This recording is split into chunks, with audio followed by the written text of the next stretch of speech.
The film begins with a little girl sitting comfortably, watching cartoons on TV. Suddenly, the TV signal goes out. An emergency report appears on the screen, announcing that a deadly virus has spread across the world. This wasn't a common virus, but a terrifying infection that could turn humans into bloodthirsty animals within minutes. Scientists had predicted that this virus would spread worldwide in a short time. Therefore, everyone should protect themselves.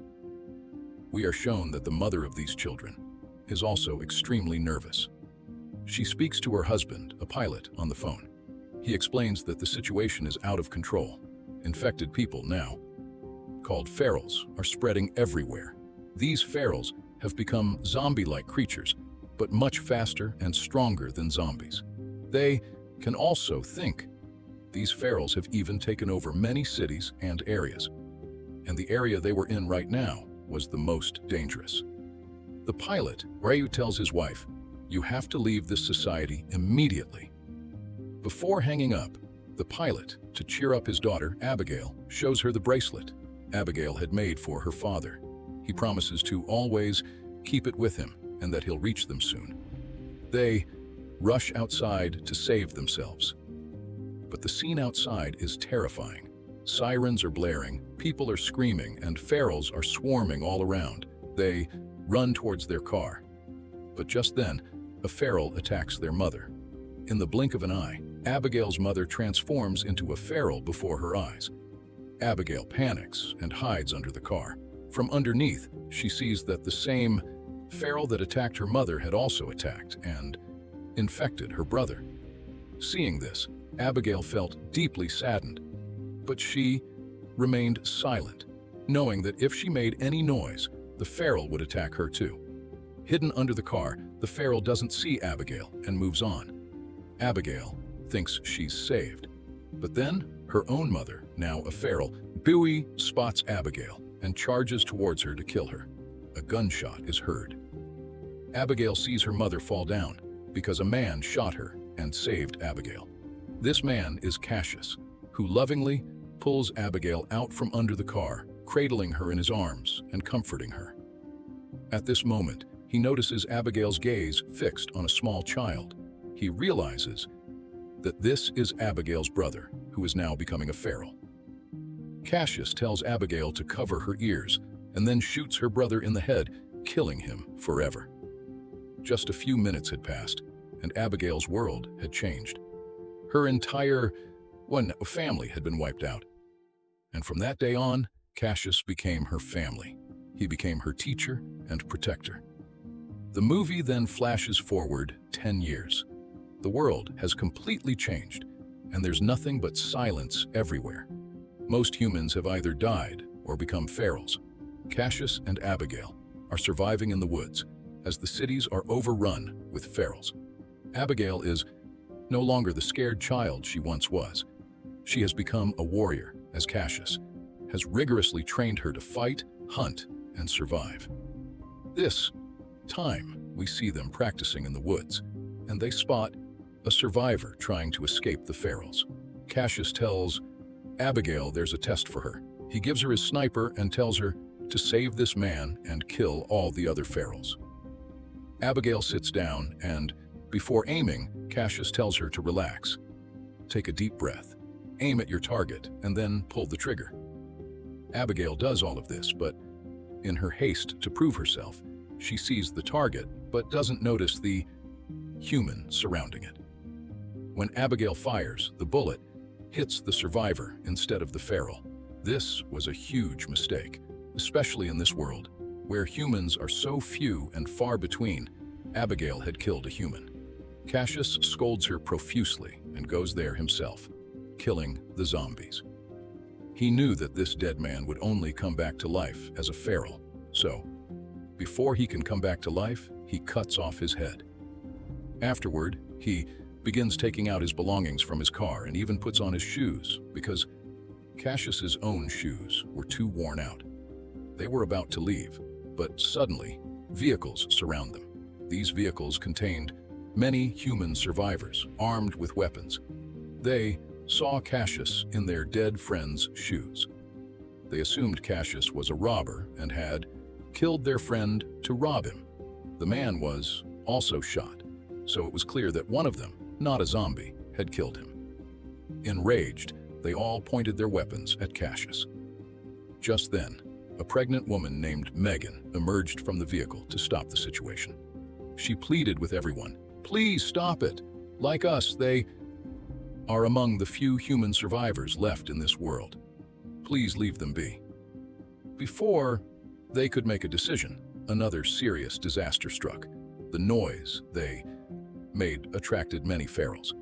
And now, zombies came running from all sides. There were so many of them, and they were running so fast that people had no chance to escape in their vehicles.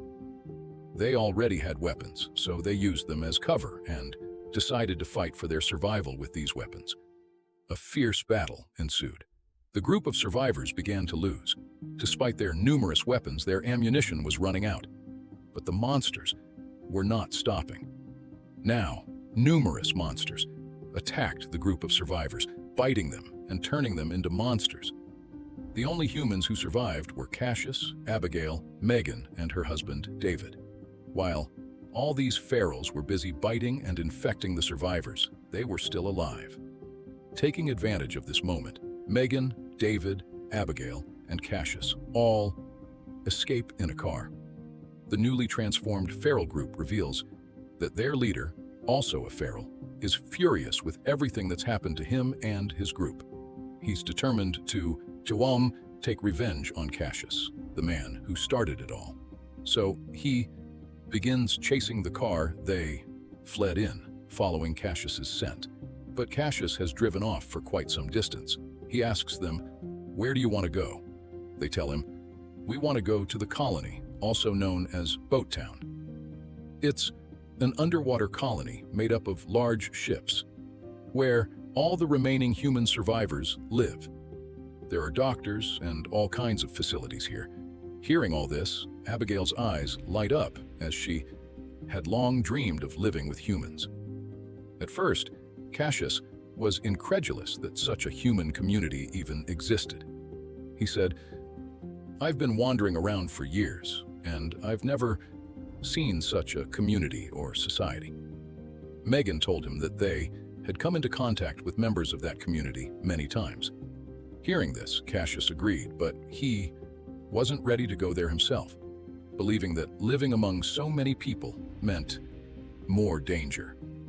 However, Abigail insisted that they would definitely go there at least once, even if only to drop Megan off, because given his condition, they couldn't let him go alone. Cassius's expression clearly indicated that he wasn't ready for even that. On the way, their car suddenly stops, and they discover it has broken down. David, a mechanic, tries to fix it, but fails due to a lack of tools. They are now forced to walk. As they walk, they reach an old place that Abigail recognizes. Near this spot was an airfield where her father used to work. She tells everyone they should head to the airport. Maybe they'll find a plane there, making their journey easier. This idea seems absurd, as no plane will be able to fly after 10 years. When Abigail insists, he agrees to go, and they discover a very strange thing. There isn't a single plane inside the airfield. Luckily, they find a small plane in a garage, but it's a little worn out from being 10 years old. David says he can repair it. While he is repairing the plane, Abigail remembers how they were guarding it. These people repeatedly pretend to be their own. They were looking around when they suddenly realized that a large group of ferals was approaching them. They were still a long way off, but at the speed they were running, they would be near them in 5 to 10 minutes. They rushed over and told David to hurry. Abigail sat in the pilot seat and began remembering everything her dad taught her as a child. She picked up a booklet and began reading about the plane, just as the zombies broke through the fence and arrived. David and Megan were already inside the plane. After a little effort, Abigail started the plane's engine. The plane began moving rapidly down the runway. Despite this, the zombies were so fast that they even tried to catch up with the moving plane and damaged its wings. At this point, Cassius was half inside the plane and half outside. A zombie was trying to grab him and pull him out, but he shot it in the head, knocking it off the plane. Finally, Abigail flew the plane into the air. Everyone was overjoyed to see the plane flying. They breathed a sigh of relief as they were about to complete such a long journey in just a few hours. But their joy was short-lived. After an hour, the plane began to smoke, as the engine was very old and hadn't been serviced. Shortly after, the plane's engine failed completely, sending it spiraling out of control. To save his own life, Cassius joined Abigail and, seizing the plane's levers, crashed it into a tree, minimizing damage. Their idea worked. They suffered minor injuries, but none of them died. Anyway, they had covered the entire distance they had to travel.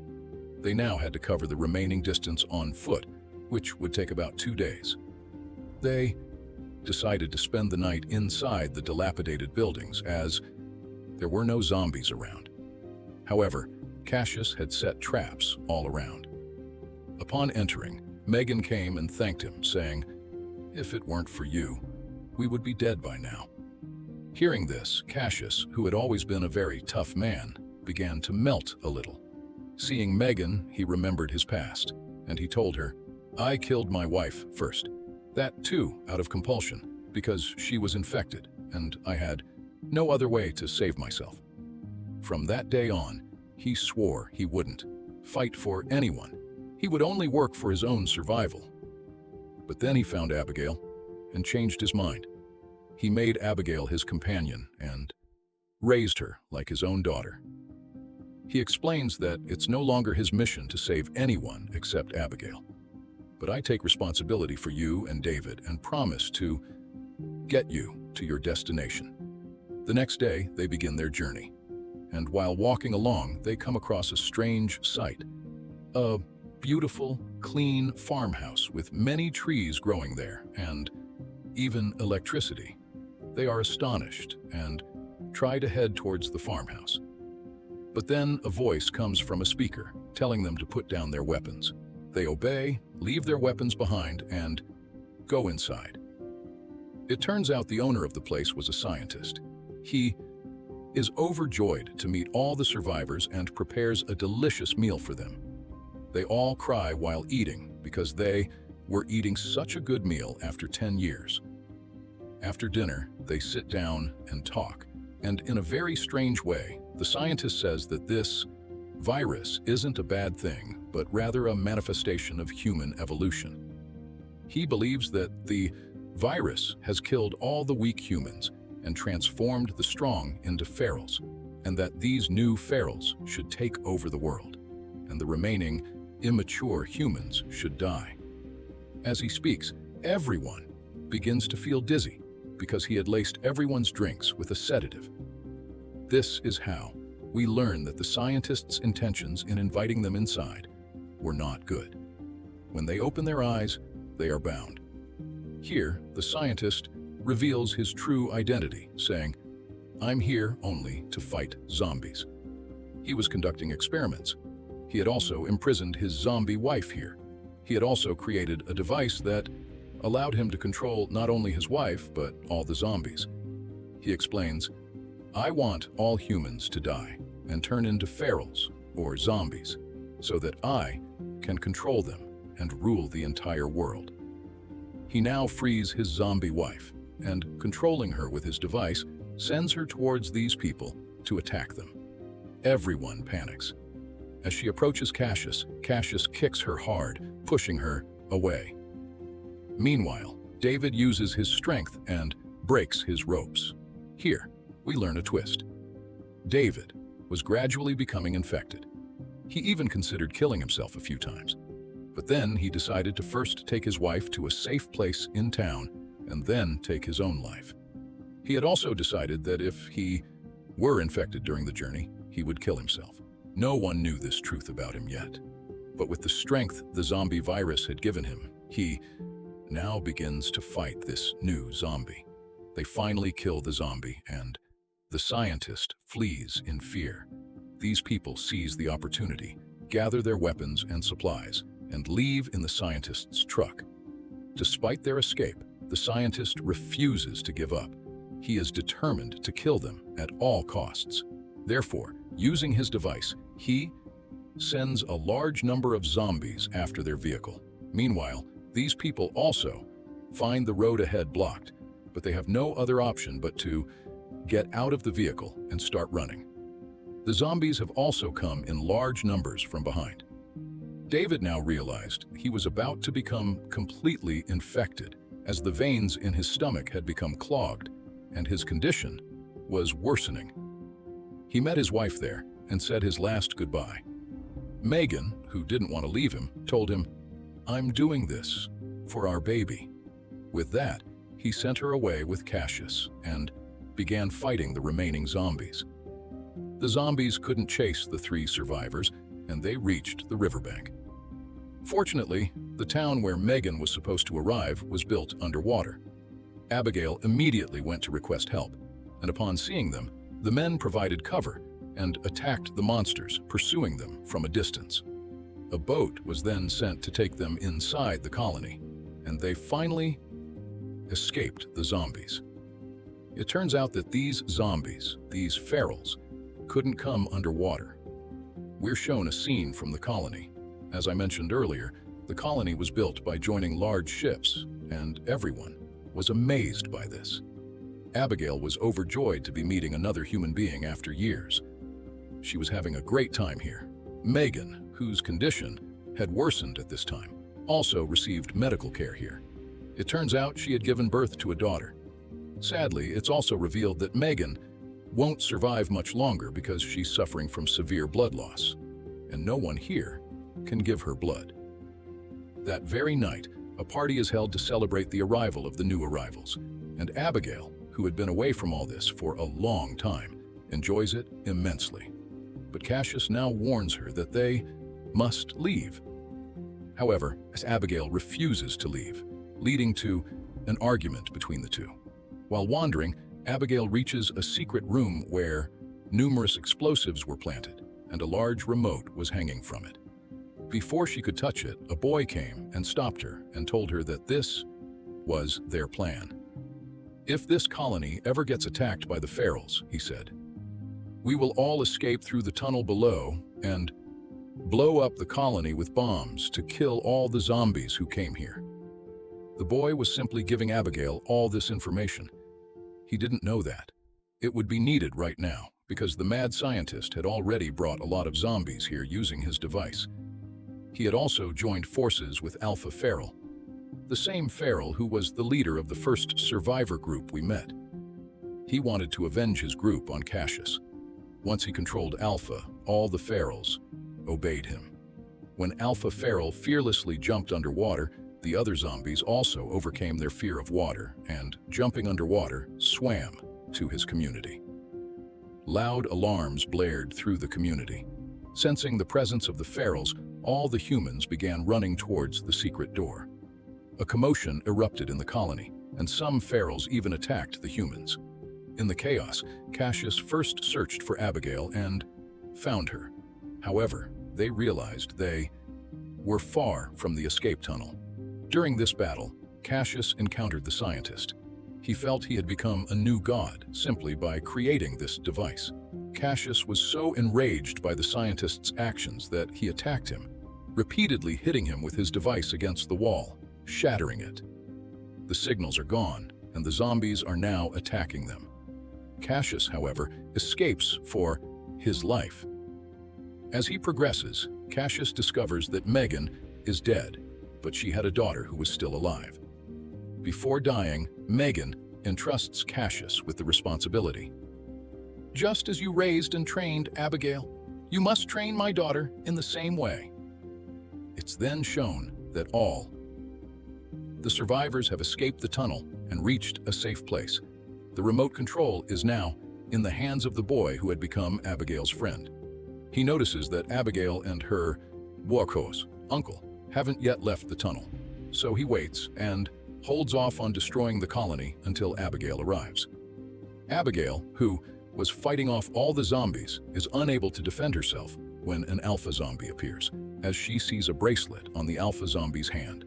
It was the same bracelet she made and gave to her father as a child. This alpha zombie was her father. She didn't know what to do. It was about to eat her, but Cassius came to her rescue just in time. This brought her to her senses. She wanted to save Cassius, but killing her dad wasn't easy for her even for a minute. But then she realized that this zombie human wasn't her dad, but Cassius was her dad. So she shot the zombie's head and saved Cassius. After killing her dad, Abigail went into shock for a while, but Cassius quickly pulled Abigail away and headed towards the tunnel. As soon as they exited the tunnel, the boy pressed the button to destroy the colony. It took only a few seconds, and the colony was completely destroyed, burning all the zombies that had gathered there. The survivors were on the other side of the river and could now see a small island on the other side. This island held hope for them, and they decided to establish a new colony on it. By this time, Cassius had also changed his mind, having realized that people were a strength, not a threat, after the others had saved his life. He, too, decided to stay with them, taking Abigail and the little girl with him. They set off for the island they would make their new home, a place they would forever keep away from zombies and ferals.